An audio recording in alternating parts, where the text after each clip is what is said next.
Hello जय हिंद साथियों, स्वागत करता हूँ आज के सामान्य ज्ञान के इस नए वीडियो में। आज के इस वीडियो में हम लोग देखेंगे सामान्य ज्ञान के टॉप 40 ऐसे जीके क्वेश्चन जो आप सभी के आने वाले बिहार पुलिस एग्जाम के लिए वेरी मोस्ट इंपॉर्टेंट होने वाले हैं और आप सभी प्रैक्टिस सेट जरूर लगाएगा। चलिए क्वेश्चन नंबर की ओर बढ़ेंगे। क्वेश्चन नंबर 1 में पूछा जा रहा है, दिल्ली सल्तनत के किस सुल्तान के सैन्य कमांडर ने बिहार पर आक्रमण कर प्रसिद्ध नालंदा विश्वविद्यालय को पूरी तरह नष्ट कर दिया था। दिल्ली सल्तनत के किस सुल्तान ने सैन्य कमांडर ने बिहार पर आक्रमण कर प्रसिद्ध नालंदा विश्वविद्यालय को पूरी तरह नष्ट कर दिया था। तो याद रखिएगा किसने नष्ट किया था। याद रखना है इख्तियारुद्दीन मोहम्मद बिन बख्तियार खिलजी ने जो है क्या किया था, प्रसिद्ध नालंदा विश्वविद्यालय को जो है पूरी तरह नष्ट कर दिया था। क्वेश्चन नंबर 1 का डी बिल्कुल सही जवाब हो जाएगा। चलिए क्वेश्चन नंबर 2 की ओर बढ़ेंगे। क्वेश्चन नंबर 2 में पूछा रहा है, भारतीय संविधान के किस अनुच्छेद के तहत सर्वोच्च न्यायालय सुप्रीम कोर्ट को अपने ही पूर्व के फैसलों की समीक्षा रिव्यू करने का अधिकार प्राप्त है। तो याद रखिएगा अपने ही पूर्व के फैसलों की समीक्षा रिव्यू करने का अधिकार प्राप्त है। तो कितने के तहत, याद रखना है आप सभी को, अनुच्छेद 137 के तहत प्रावधान है। सुप्रीम कोर्ट को जो है अपने ही पूर्व फैसलों की समीक्षा रिव्यू करने का अधिकार जो है इन्हें प्राप्त है। क्वेश्चन नंबर 2 का भी बिल्कुल सही जवाब हो जाएगा। चलिए क्वेश्चन नंबर 3 की ओर बढ़ेंगे। क्वेश्चन नंबर 3 में पूछा रहा, जब एक भारी नाभिक हैवी न्यूक्लियस दो हल्के नाभिकों में टूटता है और भारी मात्रा में ऊर्जा निकलती है तो इस क्रिया को क्या कहते हैं। तो याद रखिएगा, तो इस क्रिया को जो है नाभिकीय विखंडन कहते हैं, न्यूक्लियर फ्यूजन कहते हैं। क्वेश्चन नंबर 3 का भी बिल्कुल सही जवाब हो जाएगा, न्यूक्लियर फ्यूजन कहते हैं। चलिए क्वेश्चन नंबर 4 की ओर बढ़ेंगे। क्वेश्चन नंबर 4 में पूछा जा रहा है, वर्ष 1913 में पटना में स्थापित अनुशीलन समिति की शाखा के संचालन का मुख्य दायित्व किस क्रांतिकारी नेता को सौंपा गया था। वर्ष 1913 में पटना में स्थापित अनुशीलन समिति की शाखा के संचालन का मुख्य दायित्व किस क्रांतिकारी नेता को सौंपा गया था। तो याद रखिएगा, सचिंद्र नाथ सान्याल को सौंपा गया था। क्वेश्चन नंबर 4 का ये बिल्कुल सही जवाब हो जाएगा। चलिए क्वेश्चन नंबर 5 की ओर बढ़ेंगे। क्वेश्चन नंबर 5 में पूछा रहा है, कौन सा पादप हार्मोन प्लैनेट हार्मोन गैसीय अवस्था में पाया जाता है और फलों को पकाने में मुख्य भूमिका निभाता है। तो याद रखिएगा, फलों के पकाने में मुख्य भूमिका निभाता है तो एथिलीन जो है फलों को पकाने में जो है मुख्य भूमिका निभाता है। क्वेश्चन नंबर 5 का डी बिल्कुल सही जवाब हो जाएगा। चलिए और क्वेश्चन नंबर 6 की ओर बढ़ेंगे। क्वेश्चन नंबर 6 में पूछा रहा है, शेर शाह सूरी के शासनकाल में मुंसिफ नामक अधिकारी का मुख्य कार्य क्या था। शेर शाह सूरी के शासनकाल में मुंसिफ नामक अधिकारी का मुख्य कार्य क्या था। तो याद रखिएगा, मुंसिफ का मुख्य कार्य जो था दीवानी मुकदमों का न्याय करना तथा भूमि की देखरेख करना था। शेर शाह सूरी के शासनकाल में मुंसिफ नामक अधिकारी का मुख्य कार्य जो है दीवानी मुकदमों का न्याय करना तथा भूमि की देखरेख करना था। क्वेश्चन नंबर 6 का भी बिल्कुल सही जवाब हो जाएगा। चलिए क्वेश्चन नंबर 7 की ओर बढ़ेंगे। क्वेश्चन नंबर 7 में पूछा रहा है, आवर्त सारणी के किस समूह ग्रुप के तत्वों को हाइलोजन कहा जाता है। आवर्त सारणी के किस समूह के तत्वों को हाइलोजन कहा जाता है। तो याद रखिएगा, समूह 17 के तत्व को जो है हाइलोजन कहा जाता है। क्वेश्चन नंबर 7 का सी बिल्कुल सही जवाब हो जाएगा। चलिए क्वेश्चन नंबर 8 की ओर बढ़ेंगे। क्वेश्चन नंबर 8 में पूछा जा रहा है, बिहार के किस प्रसिद्ध नेता को बिहार विभूति के नाम से जाना जाता है। तो बिहार विभूति के नाम से जो है डॉक्टर अनुग्रह नारायण सिंह को जाना जाता है। क्वेश्चन नंबर 8 का भी बिल्कुल सही जवाब हो जाएगा। चलिए क्वेश्चन नंबर 9 की ओर बढ़ेंगे।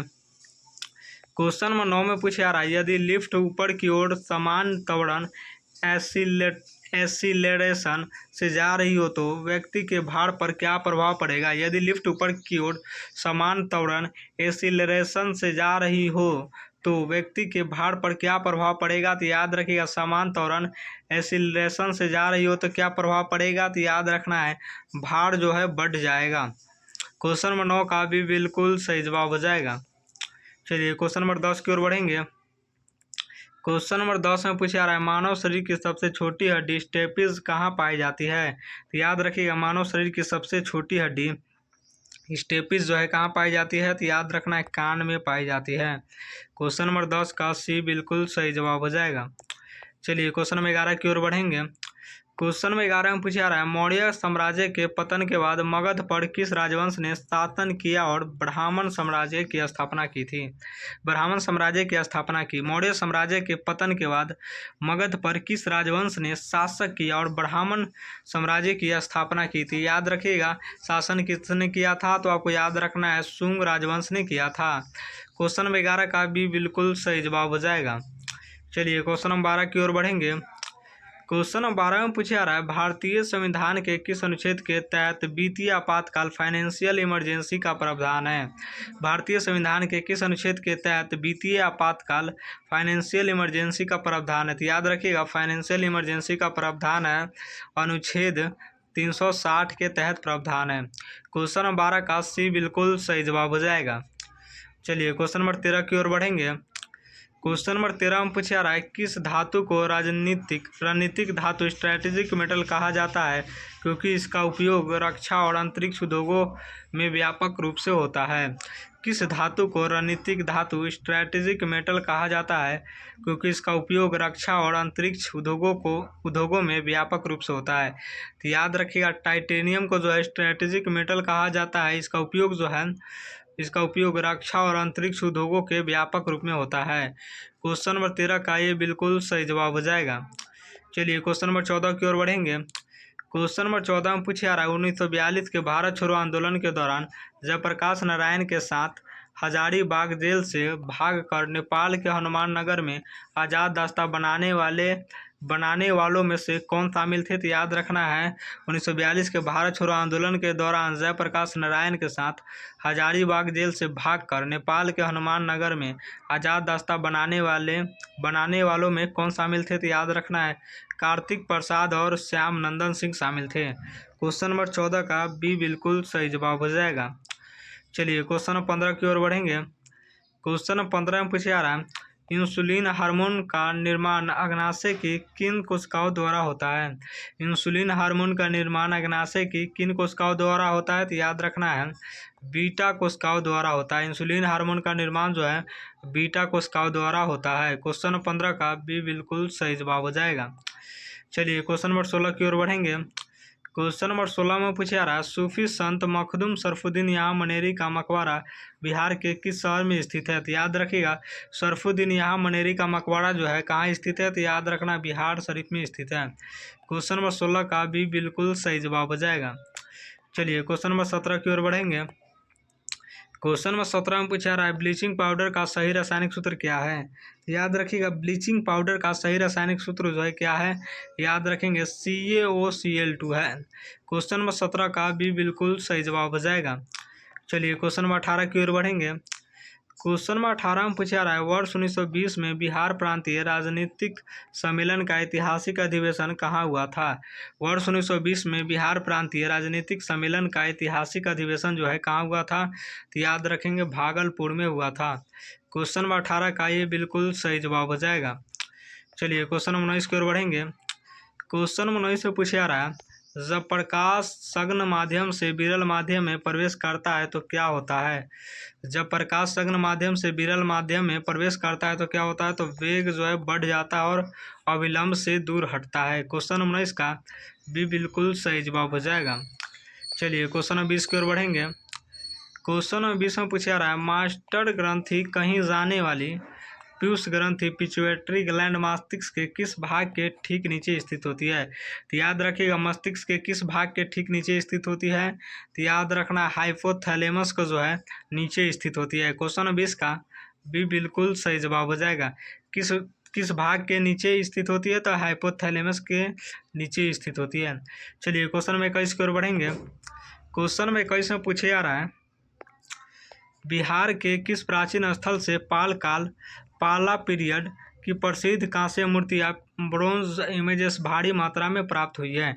याद रखेंगे, बिहार के किस प्राचीन स्थल से पाल काल की प्रसिद्ध कांस्य मूर्तियाँ ब्रोंज इमेज भारी मात्रा में प्राप्त हुई है। तो याद रखिएगा, ब्रोंज इमेजेस जो है भारी मात्रा में प्राप्त हुई है कहाँ से। तो याद रखेंगे, कुकड़ीहार से प्राप्त हुई है, कुकड़ीहार गया से। क्वेश्चन में 21 का भी बिल्कुल सही जवाब हो जाएगा।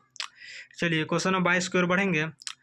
क्वेश्चन नंबर 22 में पूछा जा रहा है, भारतीय संविधान के किस अनुच्छेद के तहत संसद के दोनों सदनों की संयुक्त बैठक ज्वाइंट सिटिंग की अध्यक्षता लोकसभा अध्यक्ष स्पीकर द्वारा की जाती है? भारतीय संविधान के किस अनुच्छेद के तहत संसद के दोनों सदनों की संयुक्त बैठक ज्वाइंट सिटिंग की अध्यक्षता लोकसभा अध्यक्ष स्पीकर द्वारा की जाती है? तो याद रखिएगा, स्पीकर द्वारा की जाती है, तो आपको याद रखना अनुच्छेद 118 के तहत की जाती है। क्वेश्चन नंबर 22 का भी बिल्कुल सही जवाब हो जाएगा। चलिए क्वेश्चन नंबर 23 की ओर बढ़ेंगे। क्वेश्चन नंबर 23 में पूछा जा रहा है, पानी की बूंदों का गोल स्पेरिकल होना किस गुण के कारण होता है? पानी की बूंदों का गोल स्पेरिकल होना किस गुण के कारण होता है? तो याद रखना है, पृष्ठ तनाव के कारण होता है, सरफेस टेंशन के कारण होता है। याद रखेंगे, सरफेस टेंशन के कारण होता है। पानी की बूंदों का गोल होना जो है पृष्ठ तनाव के कारण होता है। क्वेश्चन नंबर 23 का भी बिल्कुल सही जवाब हो जाएगा। चलिए क्वेश्चन नंबर 24 की ओर बढ़ेंगे। क्वेश्चन नंबर 24 में पूछा जा रहा है, स्वामी सहजानंद सरस्वती ने वर्ष 1929 में बिहार में किस संगठन की स्थापना की थी? स्वामी सहजानंद सरस्वती ने वर्ष 1929 में बिहार में किस संगठन की स्थापना की थी? तो याद रखना है, बिहार प्रांतीय किसान सभा की स्थापना की थी। क्वेश्चन नंबर 24 का भी बिल्कुल सही जवाब हो जाएगा। चलिए क्वेश्चन नंबर 25 की ओर बढ़ेंगे। क्वेश्चन नंबर 25 में पूछा जा रहा है, ग्रेगर जोहान मेंडल ने आनुवंशिकी के नियमों के अध्ययन के लिए किस पौधे का चयन किया था? तो याद रखिएगा, ग्रेगर जोहान मेंडल ने आनुवंशिकी के नियमों के अध्ययन के लिए किस पौधे का चयन किया था? तो याद रखिएगा, मटर का पौधा गार्डन पी को जो है चूज किया था, यानी चयन किया था। क्वेश्चन नंबर 25 का ये बिल्कुल सही जवाब हो जाएगा। चलिए क्वेश्चन नंबर 26 की ओर बढ़ेंगे। क्वेश्चन नंबर 26 में पूछा जा रहा है, विजयनगर साम्राज्य के किस महान शासक के दरबार में अष्टदिग्गज 8 प्रसिद्ध तेलुगु कवि रहते थे? तो याद रखिएगा, कृष्ण देव राय के दरबार में जो है अष्टदिग्गज यानी 8 प्रसिद्ध तेलुगु कवि रहते थे। क्वेश्चन नंबर 26 का बिल्कुल सही जवाब हो जाएगा। चलिए क्वेश्चन नंबर 27 की ओर बढ़ेंगे। क्वेश्चन नंबर 27 में पूछा जा रहा है, सूर्य और तारों में असीमित ऊर्जा का मुख्य स्रोत क्या है? सूर्य और तारों में असीमित ऊर्जा का मुख्य स्रोत क्या है? तो याद रखना है, नाभिकीय संलयन है। असीमित ऊर्जा का मुख्य स्रोत क्या है? तो याद रखना है, नाभिकीय संलयन है। क्वेश्चन नंबर 27 का भी बिल्कुल सही जवाब हो जाएगा। चलिए क्वेश्चन नंबर 28 की ओर बढ़ेंगे। क्वेश्चन नंबर 28 में पूछा जा रहा है, 1857 की क्रांति के समय पटना का कमिश्नर कौन था जिसने विद्रोह को बेरहमी से दबाया था? 1857 की क्रांति के समय पटना का कमिश्नर कौन था जिसने विद्रोह को बेरहमी से दबाया था? तो याद रखिएगा, कौन था? तो विलियम टेलर था। 1857 की क्रांति के समय जो है पटना का कमिश्नर कौन था? तो विलियम टेलर था, जिसने विद्रोह को बेरहमी से क्या किया था? दबाया था। क्वेश्चन नंबर 28 का ये बिल्कुल सही जवाब हो जाएगा। चलिए क्वेश्चन नंबर 29 की ओर बढ़ेंगे। क्वेश्चन नंबर 29 में पूछा जा रहा है, किस तापमान पर पानी का आयतन सबसे कम और घनत्व सबसे अधिक होता है? तो याद रखिएगा, किस तापमान पर पानी का आयतन जो है सबसे कम और घनत्व सबसे अधिक होता है? तो याद रखिएगा, 4 डिग्री सेल्सियस पे जो है पानी का तापमान का आयतन जो है सबसे कम और घनत्व जो इसका होता है सबसे अधिक हो जाता है। क्वेश्चन नंबर 29 का सी बिल्कुल सही जवाब हो जाएगा। चलिए क्वेश्चन नंबर 30 की ओर बढ़ेंगे। क्वेश्चन नंबर 30 से पूछा जा रहा है, रक्त का लाल रंग किस प्रोटीन के कारण होता है? तो रक्त का लाल रंग जो है किस प्रोटीन के कारण होता है? तो हीमोग्लोबिन के कारण होता है। क्वेश्चन नंबर 30 का भी बिल्कुल सही जवाब हो जाएगा। चलिए क्वेश्चन नंबर 31 की ओर बढ़ेंगे। क्वेश्चन नंबर 31 में पूछा जा रहा है, सिंधु घाटी सभ्यता का प्रसिद्ध स्थल कालीबंगा भारत के किस राज्य में स्थित है? सिंधु घाटी सभ्यता का प्रसिद्ध स्थल कालीबंगा भारत के किस राज्य में स्थित है? तो याद रखिएगा, गुजरात राज्य में स्थित है। क्वेश्चन नंबर 31 का सी बिल्कुल सही जवाब हो जाएगा। चलिए क्वेश्चन नंबर 32 की ओर बढ़ेंगे। क्वेश्चन नंबर 32 से पूछा जा रहा है, भारतीय संविधान के किस अनुच्छेद के तहत राज्यपाल को क्षमादान, प्रोडन आदि की शक्ति प्राप्त है? तो याद रखिएगा, प्रोडन आदि की शक्ति प्राप्त है तो अनुच्छेद 161 के तहत। क्वेश्चन नंबर 32 का भी बिल्कुल सही जवाब हो जाएगा। चलिए, क्षमादान करने के लिए 165 के तहत प्रावधान किया गया है। चलिए क्वेश्चन नंबर 33 की ओर बढ़ेंगे। यदि बंद कमरे में रेफ्रिजरेटर का दरवाज़ा खुला छोड़ दिया जाए तो कमरे के तापमान पर क्या प्रभाव पड़ेगा? तो याद रखिएगा, कमरे के तापमान पर जो है कमरे का तापमान जो है बढ़ जाएगा। यदि बंद कमरे में रेफ्रिजरेटर का दरवाज़ा अगर खुला छोड़ देंगे तो क्या होगा? कमरे का तापमान जो है बढ़ जाएगा। क्वेश्चन नंबर 33 का सी बिल्कुल सही जवाब हो जाएगा। चलिए क्वेश्चन नंबर 34 की ओर बढ़ेंगे।